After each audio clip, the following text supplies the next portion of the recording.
Hello miners, welcome to our YouTube channel Mind Miner. In previous video we are discussing about the what is coal and types of coal, what is cooking coal and non-cooking coal, and difference between cooking and non-cooking coal. In this video we are discussing about the grades of cooking coal and non-cooking coal. So let us start. और हाँ, याद रहे कि topics related video के अंत में questions भी discuss किए जाएंगे। अभी भारत में वर्तमान में जो कोयले के ग्रेड्स हैं वो भारत सरकार के द्वारा जुलाई 1979 में बनाया गया था। जब कोल इंडिया बना, भारत की सारी कोल खानों को नेशनलाइज किया गया। कुकिंग कोल खानों को 1971 टू 1972 में नेशनलाइज किया गया और नॉन कुकिंग कोल खानों को 1973 यानी 1973 में नेशनलाइज किया गया गवर्नमेंट ऑफ इंडिया के द्वारा। उसके बाद गवर्नमेंट ऑफ इंडिया के द्वारा कोल के ग्रेड्स भी तय किए गए। For non-cooking coal, they are based on useful heat value calculated from the result of the proximate analysis. The calorific value of coal or any fuel can be determined by the bomb calorimeter. Ultimate analysis should give the percentage of carbon, hydrogen, oxygen, nitrogen, sulfur as and moisture, the substance which produce the heat when a fuel burns are mainly carbon and hydrogen and sulfur very small quantity. Any oxygen which may be present causes a loss of heat because its use up its equivalent amount of hydrogen, leaving only the excess as a heat producer. यदि कोल में oxygen मौजूद रहेगा तो वे heat loss करने का कारण बन सकता है। जैसा कि हम देख चुके हैं कि पिछले वीडियो में जब कोल से कोक बनाया जाता है तो कोल को एयर के यानी एयर की एब्सेंस में हीट करते हैं, सो कोल से कोक बनता है। अब हम ये जान लेते हैं कि कैसे ऑक्सीजन हीट लॉस करता है, क्योंकि ऑक्सीजन जलते समय बराबर मात्रा में हाइड्रोजन का उपयोग करता है और जब कोल में मॉइस्चर हीट का कारण स्टीम बनता है तो उसमें भी हीट एब्जॉर्ब होता है। और हम जानते हैं कि मिनरल मैटर और S is a non producer of heat. जो नॉन कुकिंग कोल है उसका कैलोरीफिक वैल्यू मेज़र करने के लिए एक अलग से फार्मूला है। फार्मूला है useful heat value equal to 8900 minus 130 bracket में S percentage plus moisture where we find kilo calorific value per kg of coal. क्योंकि हम जानते हैं कि नॉन कुकिंग कोल का उपयोग पावर प्लांट में स्टीम को जनरेट करने के लिए किया जाता है। अब हम बात कर लेते हैं नॉन कुकिंग कोल के बारे में। नॉन कुकिंग कोल को टोटल 17 ग्रेड्स में बांटा गया है according to their heat and calorific value. G1 से लेकर G17 तक ग्रेड्स हैं। जो G1 ग्रेड है यानी 1 किलो कोयले को जलाने पे 7000 किलो कैलोरीज से ज़्यादा हीट निकलता है, प्रोड्यूस होता है, वो G1 ग्रेड है। इसी तरह G17 ग्रेड का जो कोयला है उसको जलाने पे 2200 से लेके 2500 किलो कैलोरीज हीट जनरेट होता है। एज सो ऑन हर 3 किलो कैलोरीज केजी का डिफरेंस है G1 से लेके G17 तक ग्रेड में। यहाँ पर नॉन कुकिंग कोल का चार्ट दिया जा रहा है जिसमें G1 से लेकर G17 तक सारे ग्रेड्स दिए हैं according to their calorific value.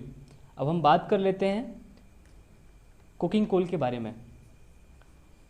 Cooking coal की जो ग्रेडिंग है उसके एस कंटेंट के परसेंटेज के बेसिस पे की गई है। इसमें टोटल 7 ग्रेड्स हैं। इसमें ग्रेड और एस परसेंटेज के बेसिस पे बांटा गया है।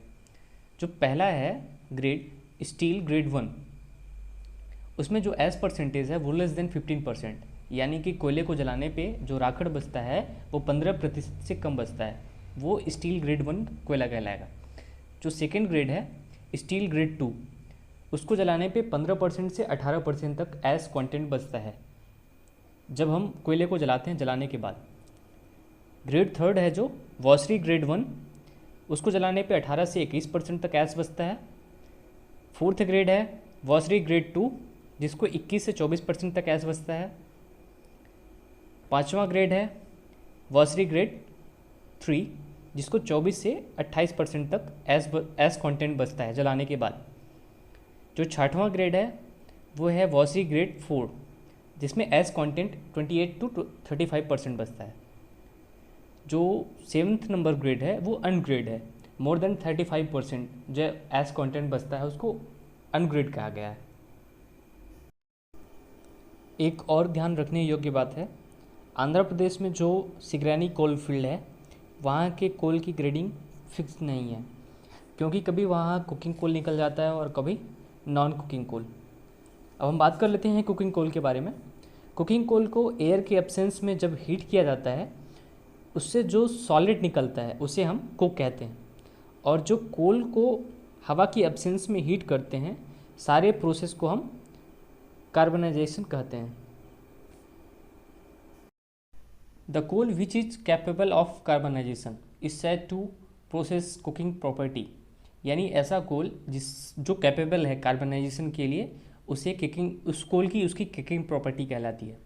There are two process of coal carbonization, first is low temperature carbonization, second is high temperature carbonization. So हम सबसे पहले बात करेंगे लो टेम्परेचर कार्बनाइजेशन के बारे में। In low temperature carbonization the coal is heated in the absence of air to a temperature of about 650 degree Celsius. जो low temperature carbonization होता है वो हवा की अनुपस्थिति में लगभग 650 डिग्री सेल्सियस तक गर्म किया जाएगा, तब वो कोल कोक फॉर्म में चेंज होगा। The coke formed is not strong enough for the metallurgical purpose but is a soft can be use as a domestic fuel nearly free from the smoke. जो कि लो temperature carbonization से बना हुआ Coke है उसे हम metallurgical purpose के लिए उपयोग नहीं कर सकते, क्योंकि वो उतना इनफ स्ट्रॉन्ग नहीं है मेटलर्जिकल पर्पस के लिए। सो उसे हम as a domestic fuel use कर सकते हैं जो कि nearly free from the smoke है। अब हम बात कर लेते हैं हाई टेम्परेचर कार्बनाइजेशन की। High temperature carbonization coal is heated in the absence of air to the temperature of 100 degree Celsius 1000 degree Celsius. In specially constructed ovens, the coke formed after allowing the coal to burn for 30 hours and then quenching it with water is hard and suitable for the metallurgical purpose. The coke oven gas formed during high temperature carbonization is used as a gaseous fuel in the steel plant and it is some other the industries. जो high temperature carbonization है उसमें जो कोल से Coke बनाने का process है वो 1000 degree Celsius में किया जाता है, जो स्पेशली उसी के लिए कंस्ट्रक्टेड ओवन्स होते हैं उसी में। और जो हाई टेम्परेचर कार्बनाइजेशन से बना हुआ कोक होता है वो हार्ड होता है as compare to low temperature carbonization से बना हुआ कोल, तो उसे हम मेटलर्जिकल पर्पस के लिए यूज़ कर सकते हैं, जैसे कि हम उसका यूज़ करते हैं स्टील प्लांट और अदर प्लांट्स में। कभी कभी ये क्वेश्चन कर लिया जाता है कि भारत में लो टेम्परेचर कोल कार्बनाइजेशन के प्लांट कितने हैं और कहाँ स्थित हैं।